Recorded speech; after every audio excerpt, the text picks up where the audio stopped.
Welcome back clean news. चलिए देखते हैं उत्तर प्रदेश की 25 फटाफट बड़ी खबरें। इससे पहले आप यूपी के किस जिले से न्यूज को देख रहे हैं हमें कमेंट बॉक्स में जरूर बताएं। साथ ही डेली अपडेट रहने के लिए चैनल को सब्सक्राइब कर बेल आइकन को दबाना ना भूलें। आज का लाइक एम 100 है, उम्मीद करते हैं आप पूरा कर देंगे। तो चलिए बढ़ते हैं खबरों की ओर। सुप्रीम कोर्ट में शुक्रवार को होनी है सुनवाई, उसी दिन जारी होनी है फाइनल आरक्षण लिस्ट।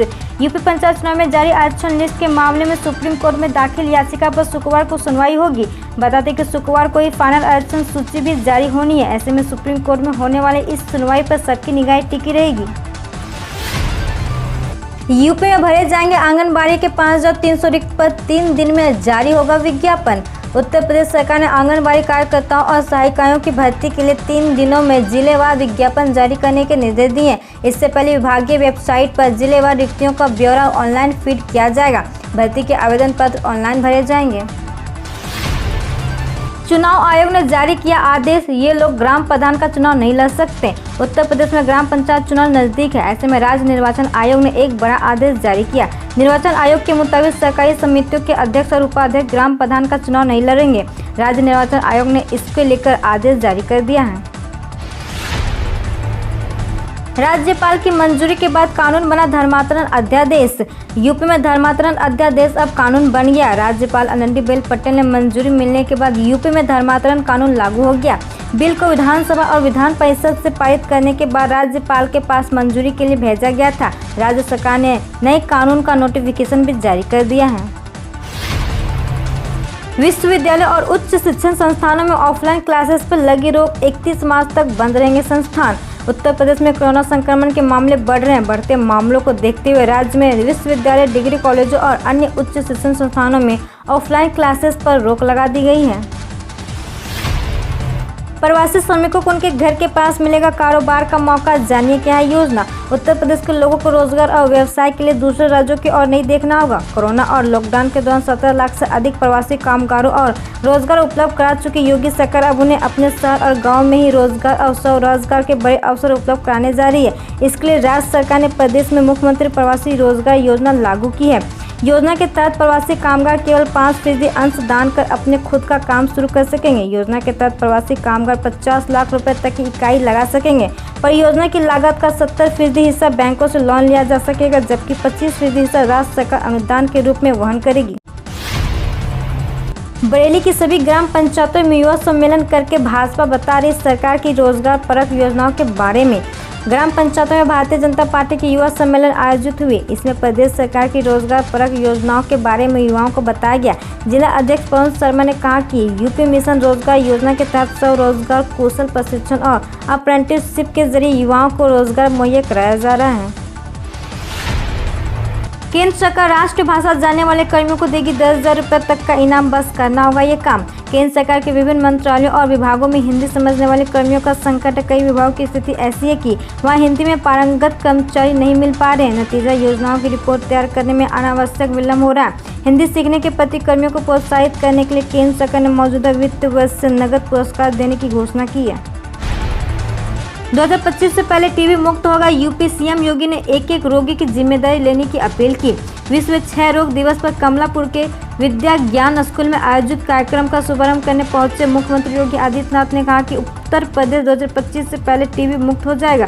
उन्होंने कहा कि विश्व स्वास्थ्य संगठन ने वर्ष 2030 तक दुनिया को टीबी मुक्त करने का लक्ष्य तय किया है। हमारे प्रधानमंत्री ने 2025 तक ही भारत को टीबी मुक्त बनाने का संकल्प लिया है। उन्होंने कहा कि प्रधानमंत्री के संकल्प के अनुरूप ही उत्तर प्रदेश निर्धारित समय सीमा में टीबी मुक्त हो जाएगा।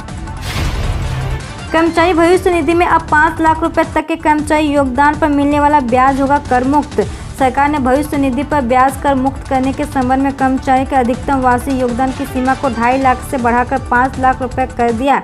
वित्त मंत्री निर्मला सीतारमण ने मंगलवार को कहा कि भविष्य निधि कोष में कर्मचारी के सालाना 5 लाख रुपए तक के योगदान पर मिलने वाले ब्याज पर कर नहीं लगेगा। रायबरेली में अखिलेश यादव ने कहा, भाजपा सरकार कर रही तानाशाही, नहीं बर्दाश्त होगा उत्पीड़न। समाजवादी पार्टी के राष्ट्रीय अध्यक्ष अखिलेश यादव ने कहा कि भाजपा सरकार की तानाशाही नहीं चलेगी। कार्यकर्ताओं पर हो रहे उत्पीड़न को बर्दाश्त नहीं किया जाएगा। सपा कार्यकर्ता सच्चे सिपाही और एक सच्चे सिपाही का फर्ज है कि अपने कार्य के प्रति उत्तरदायित्व निभाएं। ठंडी हवाओं और बौछारों से जनता के चेहरे खुशी से खिले, पर मौसम विभाग का ओलावृष्टि का अलर्ट। राजधानी लखनऊ में बुधवार सुबह से ही मौसम खुशनुमा बना हुआ था। मौसम विभाग का पूर्वानुमान 100% सही साबित हुआ। बुधवार सुबह 2 बजे से 3 बजे के बीच तेज हवाएं चली और फिर कई जगहों पर झमाझम तो कहीं बौछारों का सिलसिला जारी रहा। यहाँ आने वाले गुरुवार और शुक्रवार को भी रह सकता है। सुबह 9 बजे धूप से पूरा लखनऊ जगमग हो गया, पर मौसम ठंडा बना हुआ है। मौसम केंद्र लखनऊ के निदेशक जेपी गुप्ता ने बताया कि ठंडी पश्चिमी हवाएं चल रही है, जिसके चलते तापमान में भी कमी आई है। भारी भरकम बकायेदारों से परेशान बिजली विभाग एकमुश्त समाधान योजना का चलाएगा अभियान। उत्तर प्रदेश में बिजली के बकाये की भारी भरकम रकम से परेशान बिजली कर्मचारी विभाग के एकमुश्त समाधान योजना के फायदे गिनाने घर घर जाएंगे। इसी कड़ी में सूबे के ऊर्जा मंत्री श्रीकांत शर्मा ने बुधवार को इंदिरा नगर सेक्टर 25 स्थित बिजली घर मीटर टेस्टिंग लैब का औचक निरीक्षण किया और कोविड-19 एकमुश्त समाधान योजना के पात्र उपभोक्ताओं के घर डोर नॉक कर उन्हें योजना के तहत सरचार्ज माफी का लाभ लेने के लिए प्रेरित भी किया। उपकेंद्र और मीटर टेस्टिंग लैब की व्यवस्थाओं में खामियों पर नाराजगी जताते हुए प्रबंधक निदेशक ने वहां टेक्निकल ऑडिट कराने के निर्देश दिए। उत्तर प्रदेश पुलिस ने निकाली बम्पर भर्ती, जल्द करे अप्लाई। उत्तर प्रदेश पुलिस भर्ती एवं प्रोन्नति बोर्ड लखनऊ ने पुलिस उप निरीक्षक, पुलिस सहायक उप निरीक्षक एवं पुलिस सहायक उप निरीक्षक की पोस्टों के लिए सीधी भर्ती का नोटिफिकेशन जारी कर दिया।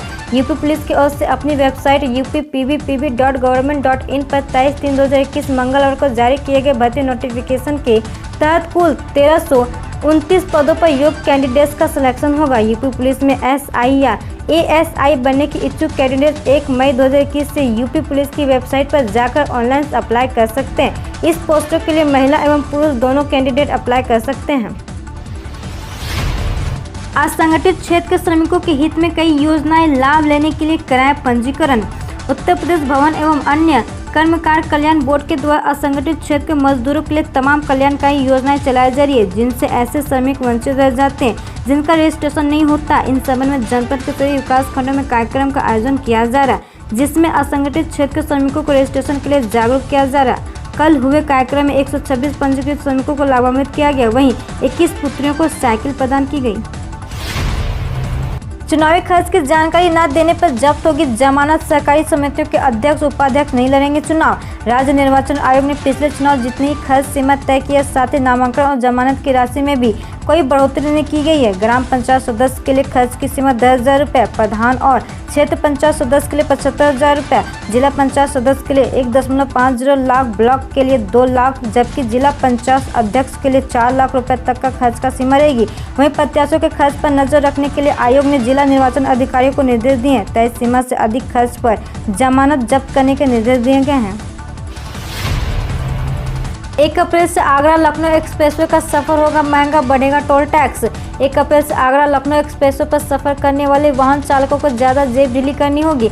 बता दें कि वर्ष 2021-2022 के लिए उत्तर प्रदेश एक्सप्रेसवे औद्योगिक विकास प्राधिकरण बोर्ड ने टोल टैक्स की बढ़ी हुई दरों को मंजूरी दे दी है। इस तरह एक्सप्रेसवे पर कार, जीप, वैन और हल्के मोटर वाहनों पर 5 रुपये का अतिरिक्त भार पड़ेगा। इस वाहनों के चालकों को 595 रुपये के बजाय 600 रुपये का टोल टैक्स भरना होगा। वहीं हल्के व्यावसायिक यान, हल्के माल वाहक या मिनी बस आदि को 940 रुपये के स्थान पर 945 रुपये का भुगतान करना होगा, जबकि बस और ट्रक के लिए टोल दरों में कोई बदलाव नहीं किया गया है।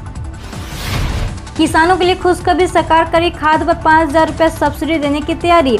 देश के किसानों को साल में 6,000 रुपये प्रधानमंत्री किसान सम्मान निधि योजना के तहत मिलते हैं। जल्द ही मोदी सरकार कृषकों को एक और बड़ी खुशखबरी देने की तैयारी कर रही है। गवर्नमेंट खाद सब्सिडी देने का विचार कर रही। केंद्रीय रसायन और उर्वरक मंत्री DV सदानंद गौड़ा ने कहा कि किसानों को उर्वरक सब्सिडी शुरू करने पर मंथन किया जा रहा है। उन्होंने कहा कि इस संबंध में अंतिम निर्णय लेना बाकी है। बंगाल में पीएम मोदी का ऐलान, 2 मई तक देकर रहूंगा योजना की राशि। पीएम नरेंद्र मोदी कल पश्चिम बंगाल में एक जनसभा को संबोधित करते हुए कहा कि TMC सरकार को बंगाल के लोगों की चिंता नहीं है, यहाँ की सरकार ने केंद्र की योजना को रोकने का काम किया। पीएम मोदी ने कहा कि 2 मई को बीजेपी की सरकार बनेगी तो किसानों को पिछले 3 साल के पीएम किसान सम्मान निधि योजना के पैसे हर हाल में दे दिए जाएंगे। पीएम मोदी बोले कि बीजेपी की सरकार बनते ही राज्य से तोलाबाजी को रातों रात खत्म कर देंगे। घर बैठे राशन कार्ड से लिंक करें आधार कार्ड, मिनटों में हो जाएगा काम। आप आधार कार्ड को राशन कार्ड से लिंक करके one nation one ration card योजना का लाभ उठा सकते हैं और देश के किसी भी राज्य की राशन कार्ड की दुकान से राशन प्राप्त कर सकते हैं। ICICI बैंक की खास सुविधाएं, बिना टेंशन करिए 5 लाख तक की खरीदारी नेट बैंकिंग से ही बन जाएगी 1 साल की EMI। ICICI बैंक की पहल से अब ग्राहकों के लिए अधिक मूल्य के ट्रांजैक्शन के लिए सहूलियत हो गई है। बैंक के खास EMI इंटरनेट बैंकिंग सुविधा के जरिए ग्राहक 5 लाख तक के लिए सामान की खरीदारी जेब पर अधिक भार पड़े बिना कर सकते हैं। बैंक ने 24 मार्च को इसका ऐलान करते हुए कहा कि इसके जरिए प्री अप्रूवल कस्टमर 5 लाख रुपए तक के ट्रांजैक्शन को EMI में कन्वर्ट करा सकेंगे। इसके अलावा बैंक ग्राहकों को अपनी क्षमता के मुताबिक 1 साल तक की अवधि EMI चुकाने के लिए दे रही है। कृषि उत्पादक संगठनों को शासन द्वारा मिलता 80% अनुदान, करे यह काम।